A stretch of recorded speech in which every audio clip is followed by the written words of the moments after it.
Hi sir, excuse me po. Pwede po ba magtanong kung okay lang naman? Ay, okay naman po. Mukha naman po kayo mabait eh. Naghahanap kasi ako ng pwede ko ma-interview about love life, parang ganon. Okay lang ba sa'yo na ma-interview kita? Nakakatakot pero sige, magbibigyan. Hi sir, anong name mo? Gabriel Rio D. S. Ignacio. Are you single or taken? Single na single po. Aww. Ilang buwan or taon ka ng single? 5 pa lang po ata. Ouch! Bago pa lang to Sino tong naging ex-girlfriend mo? Pwede bang drop the name? Pwede mo secret na lang, baka mayari ako eh. Itago natin sa pangalan, Darla. Kamusta ka na? Ngayon naman po okay na. Kahit 5 buwan pa lang pero masaya-saya naman kahit pa paano. Dahil 5 months na single ka, masaya ka pa? Hindi ko matatawag na saya eh. Parang kontento lang sa kung anong meron ako ngayon. Matitiis. Very supportive yung mga kaibigan mo. Para sa'yo, paano ba ang maging tunay na masaya?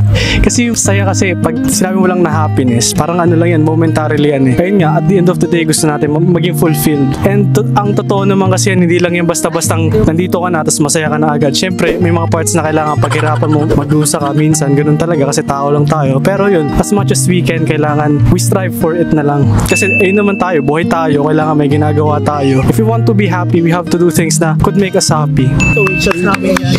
Talino Anong pangyayari sa buhay mo kapag iniisip mo malulungkot ka? Katulad nga sinabi nyo nga din yan, kaka-break ko lang. Although madami na din naman ako pinagdaanan sa buhay. Ito din talaga yung isa sa pinakamabigat kasi syempre, expect mo partner mo, mapagkakatiwalaan mo, tapos biglang mawawala. Parang kahit pati sa ibang tao, magdududa ka na din. Kaya ko ba itong pagkatiwalaan tong mga simpleng tao na nasa paligid ko kung yung mismong pinagkakatiwalaan ko ng buong buo na wala din.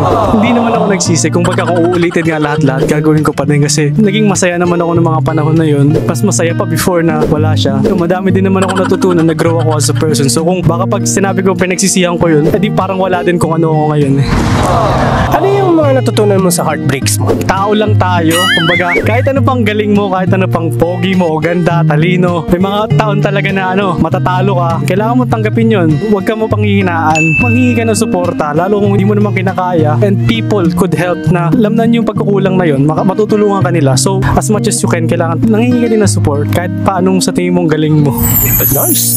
Galing!